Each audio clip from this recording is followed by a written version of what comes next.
really thought it was so important that we have an opportunity for you all to meet and get to know the next governor of Virginia, Corey Stewart. And Corey Stewart has been serving, he's currently the chairman in a very much a minority-majority community. And he's stayed consistent with his conservative values, but has been able also, he retains the trust of his constituency. And he's also, he stands up for what he believes in. And I also want to thank you. Corey was carrying the Trump flag all over the Commonwealth of Virginia. When a lot of other people who should have weren't. So thank you for that, and thank you for being here. And Mom and Dad, Bob and Beth, thank you for allowing us to have this in your home this evening. So thanks again.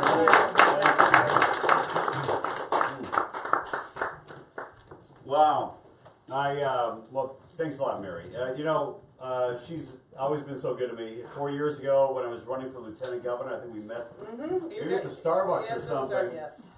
And I've been friends ever since then, and I really want to thank you for all of your support and all of your leadership down here. I know this is a tough area as well, so thank you for your leadership. And I really want to thank Bob and Beth Klein for opening up your home. A beautiful place. It's such a beautiful neighborhood. This whole area is so historic. I always love, in particular, the historic areas of Virginia, the whole Williamsburg area, James City County, all the rest. It's I just want to thank you very much for opening up your home for us. What's that? I hope you didn't have trouble getting through the gate. No gate troubles. I can say that's why we were late, but I mean, that's what a real politician would do. But and actually, the campaign is actually headquartered here. And somebody who brought onto the campaign, I was with the Trump campaign. I met Mr. Trump at the time. It was in December of 2015, and he brought me in and said, I got this phone call. I thought it was a joke at first. Mr. Trump wants to meet you. And so I went down to Manassas, and I had a chance to speak to him right before a rally at the Prince William County Fairgrounds. And he asked me to be his chairman. And I had to think about it. I really did, because Prince William County, as many of you know, is not an easy place for Republicans. It is 54% minority. It voted over 60% this time, unfortunately, for Hillary. It voted for Barack Obama twice, 60-40. It's a very, very tough county. So I knew I was going to get some blowback as soon as I took the chairmanship. But I did. And I've never looked back. I'm so proud of President Trump. And isn't it great we finally have a real president of the United States?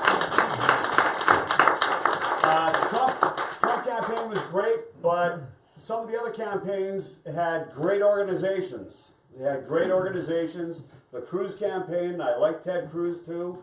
I had a chance to meet with Ted Cruz. I have a lot of respect for him as well. Cruz did exceptionally well in some of the caucus states, and especially did very, very well in the state. He pulled an upset in the state of Iowa. And the guy who was responsible for that entire ground campaign there, and who did a phenomenal job, like, I want that guy leading my campaign. And he's here, he's my campaign manager, that's Spence Rogers. So, I was at the inauguration. Anybody else here get a chance to go? Yeah, we got a few of you. And I was at the inauguration. I was on top of one of the press buildings on Pennsylvania Avenue. MSNBC was up there, CNN, I was really the only conservative up there. I didn't want to get close to the edge. I figured somebody's going to push me off. But Don Lemon. Do you know who Don Lemon is? Exactly. You obviously know who he is.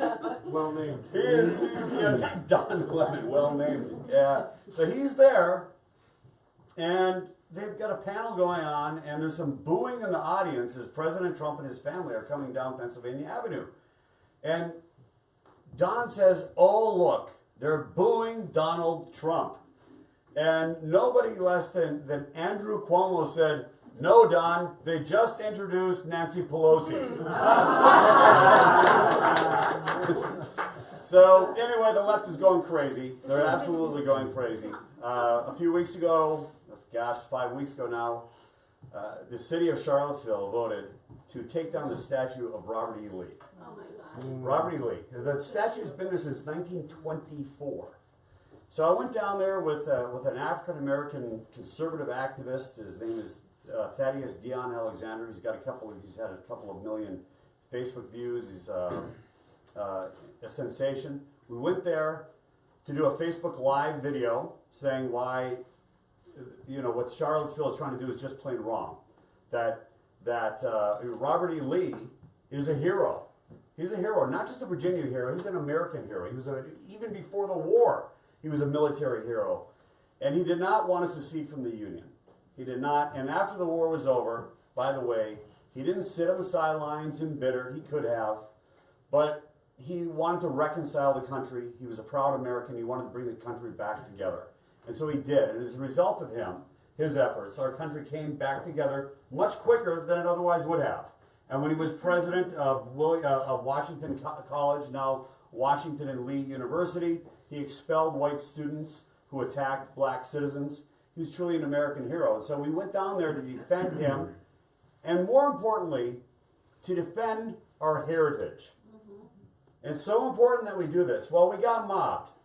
We got mobbed by dozens of people. It was a very ugly scene. We had to escort my wife, Maria, away from there. They were very aggressive, pushing, spitting, all the rest. Finally, the police showed up and corrected the situation. But, and then when we went down, we're just getting followed by, thank God you have a gate here, Beth. Because we've been followed around by these protesters all around Virginia. Roanoke, last Saturday, I guess it was, and then we were in Richmond. We had a big rally there, and I want to talk about that because it affects this community right here. So some of you might remember several years ago, I think it was 2003, 2004 time frame. There's a beautiful young woman. She was 15 or 16 years old, and she was raped and mutilated and murdered by an illegal alien. And that guy still hasn't been prosecuted. He has still not been prosecuted. And this is when people ask me why, I led a big crackdown on illegal immigration in Prince William County. Why did I do it? And here's the answer. I was there with parents whose children were killed by illegal immigrants because of them. Because it's not right that somebody comes into our country and then commits a crime against one of our citizens, law-abiding citizens, and then instead of being deported after they've served their sentence, they're released back into our community. And this guy that committed this horrible crime against that girl here, Oswaldo Martinez, had been previously apprehended by law enforcement for a different crime. If the law enforcement authorities had deported them, if the federal government had done its job, if we as the entire justice apparatus had done our jobs in deporting him, she would still be alive today. And that is why I want to announce that what we did in Prince William County in 2007, when we laid down the toughest crackdown on illegal immigration anywhere in the United States, and it's very simple. You're here illegally, we apprehend you, we check your immigration status, you serve your sentence, and then you are deported. And that's what we're going to do all over Virginia. That's compassion for victims. That's compassion for citizens. And it's my job as governor, first and foremost, to protect the lives and the safety and the rights of each and every one of you and your families. And I take that especially seriously. So, it's not the only issue. I know it's not the only issue. One of the things that we've got to do better is, and a lot of politicians talk about cutting spending, talk about cutting taxes. In Prince William County, I'm elected countywide. It's like being a big city mayor. I'm directly elected as the chairman. So there are 3 big counties in Northern Virginia: Fairfax, Prince William, Loudoun counties. In Prince William County, 454,000 people. They directly elect me as chairman of the board, and I've done that now for 10 years. It's 4 elections. I'm the only Republican who's been able to do that since 2009. The last person who's able to win Prince William County as a Republican besides me is Bob McDonnell. So I've done it. I've done the work. I've laid the groundwork. One of the first things I did is we cut spending, $185 million out of our base budget. We brought down tax bills, and today, average tax bills when I took office was $4,141. Sorry, $4,141. Today, average tax bills in Prince William County are $4,038. That's 10 years later. Hundreds of millions of dollars of investment in police, firefighters, teachers, roads, and our tax bills are lower in Prince William County because we were able and we have the determination to actually cut spending and focus spending on the core priorities of government. And that is what we got to do in Virginia. That is what we got to do in Virginia. We don't need to increase taxes, folks, to do better on transportation. Right. We just need to do a better prioritization of the current spending. And one of the things we've got to control and redo is Medicaid. In 1985, Medicaid accounted for 5% of the state's budget. Does anyone have any idea what it is today? It's 22% of Virginia's budget and growing. It's the 800-pound gorilla in the room. And that is because, it's not because the quality of the service has gotten better. It hasn't. It's gotten worse. It's because there's too much red tape, there's too much administration, there's so many antiquated federal rules that are keeping us from providing a better service at a lower cost.